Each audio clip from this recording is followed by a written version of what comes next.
This was a leaked email from the Liberal Party of Canada that lays out the plan. It's LPC Strategic Committee leak inbox PC leaker, okay? This occurred on October 10th, 2020.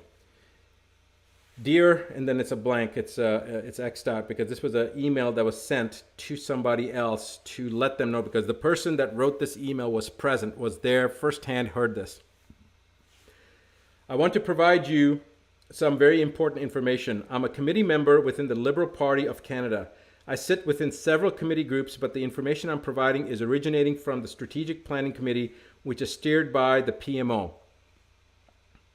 I think the PMO is that the Prime Minister of Canada? I think PMO must be, I don't know what PMO is. Maybe somebody can tell me what PMO is. Can you look up what PMO is in the Canadian Liberal Party? Okay. I need to start off by saying that I'm not happy doing this, but I have to. As a Canadian, and more importantly, as a parent who wants a better future not only for my children, but for other children as well. The other reason I am doing this is because roughly 30% of the committee members are not pleased with the direction this will take Canada, but our opinions have been ignored and they plan on moving forward toward their goals. They have also made it very clear that nothing will stop the planned outcomes. So 30% of the Liberal Party in Canada that was sitting on this committee did not want to go along with this, and yet the powers that be are saying that they don't have a choice. Wrong answer. We always have a choice, all right? In the United States, we are still, the Second Amendment is intact, and in Canada, I know there's enough people out there that still have their weapons, no matter what they've tried to orchestrate and take your weapons away. Guys, just remember, when you are carrying, when you have your own weapons, now suddenly you are no longer easy fodder, and they're going to think once, twice, 3 times before they ever try to cross horns with you, okay? Because they don't want to engage with people. If they don't have anything that they can lose, then they may. So this is why it's so important to be prepared and expect the best, but be prepared for the worst. So here's what it comes down to. The roadmap and aim was set out by the PMO and is as follows. And I hate looking down when I'm reading this, so let me see if I can read it this way. All right.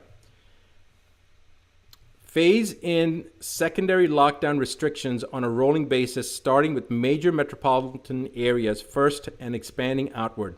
Expected by November 2020.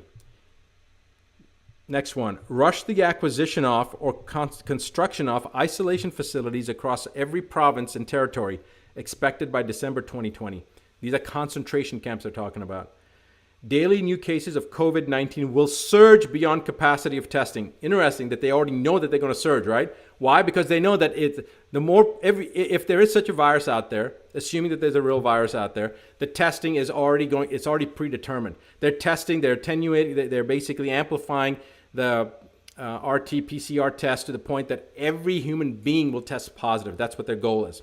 All right, so the new daily new cases of COVID will surge beyond capacity of testing, including increases in COVID-related deaths following the same growth curves, expected by end of November 2020. Complete and total secondary lockdown, much stricter than the first and second rolling phase restrictions, expected by end of December 2020, early January 2021. Reform and expansion of the unemployment program to be transitioned into the Universal Basic Income Program, expected by Q1 2021. Projected COVID-19 mutation and or co-infection with secondary virus referred to as COVID-21, leading to a third wave with much higher mortality rate and higher rate of infection, expected by February 2021. Daily new cases of COVID-21 hospitalizations and COVID-19 and COVID-21 related deaths will exceed medical facility capacities expected by Q1, Q2 of 2021. Enhanced lockdown restrictions referred to as third lockdown will be implemented. Full travel restrictions will be imposed, including inter-province and intercity, expected by Q2 2021. Guys, understand that. That means that if you're in British Columbia, you can't go to Quebec. All right? This is what they're talking about. And if you're in one city and you're trying to go into another city in the same province, they're not going to allow you to do that. This is in Canada. Of course, they're going to try to roll this out, and I'll get to that point here in a second. All right. Transitioning of individuals into the Universal Basic Income Program, expected mid-quarter 2, 2021. Projected supply chain breakdowns in inventory storage, large economic instability, all expected late second quarter 2021. Deployment of military personnel into major metropolitan areas as well as all major roadways to establish travel checkpoints, restrict travel and movement, provide logistical support to the area, expected by third quarter 2021. Along with that provided roadmap, the Strategic Planning Committee was asked to design an effective way of transitioning Canadians to meet an unprecedented economic endeavor, one that would change the face of Canada and forever alter the lives of Canadians. All right, guys, this is where it gets really disturbing, as if it's not already disturbing. What we are told was that in order to offset what was essentially an economic collapse on an international scale, that the federal government was going to offer Canadians a total debt relief. So people are getting excited about that. That sounds good, but wait. This is how it works. The federal government will offer to eliminate all personal debts, all mortgages, all loans, all credit cards, etc., which all funding will be provided to Canada by the IMF under what will become known as the World Debt Reset Program. In exchange for acceptance of this total debt forgiveness, the individual would forfeit ownership of any and all property and assets forever.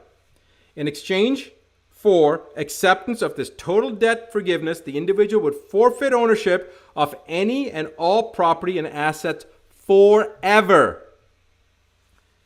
The individual would also have to agree to partake in the COVID-19 and COVID-21 vaccination schedule, which will provide the individual with unrestricted travel and unrestricted living even under a full lockdown. So if you agree, you can go do anything you're doing as long as you partake in the COVID-19 and COVID-21 vaccination schedule, regardless of the lockdown. Magically, you take this vaccine and boom, guess what?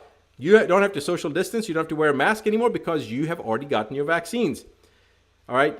So this is unrestricted living even under a full lockdown, through the use of a photo identification referred to as Canada's Health Pass. Committee members asked who would become the owner of the forfeited property and assets in that scenario, and what would happen to lenders or financial institutions. We were simply told the World Debt Reset Program will handle all of the details. So when they were asked what happens to the property and what happens to the banks, don't worry about it, we're going to take care of it. That's what they were told. All right.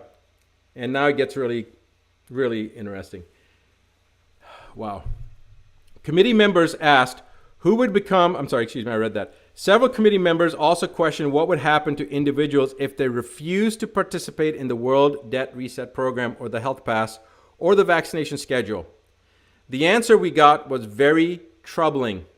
Essentially, we were told it was our duty to make sure we come up with the plan, meaning the Liberal Party was told that it was their duty to come up with the plan to ensure that would never happen. We were told it was in the individual's best interest to participate.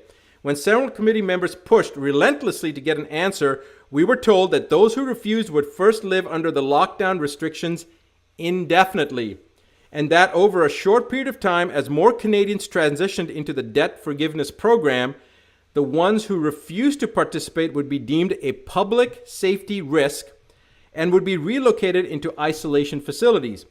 Once in those facilities, they would be given two options: participate in the debt forgiveness program and be released, or stay indefinitely in the isolation facility under the classification of a serious public health risk and have all your assets seized. As you can imagine, after hearing all of this, it turned into quite the heated discussion and escalated beyond anything I've ever witnessed before.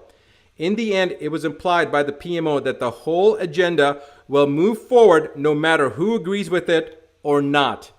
That it won't just be Canada, but in fact, all nations will have similar roadmaps and agendas. That we need to take advantage of the situations before us to promote change on a grander scale for the betterment of everyone. The members who were opposed and ones who brought up key issues that would arise from such a thing were completely ignored. Our opinions and concerns were ignored. We were simply told to just do it. All I know is that I don't like it, and I think it's going to place Canadians into a dark future.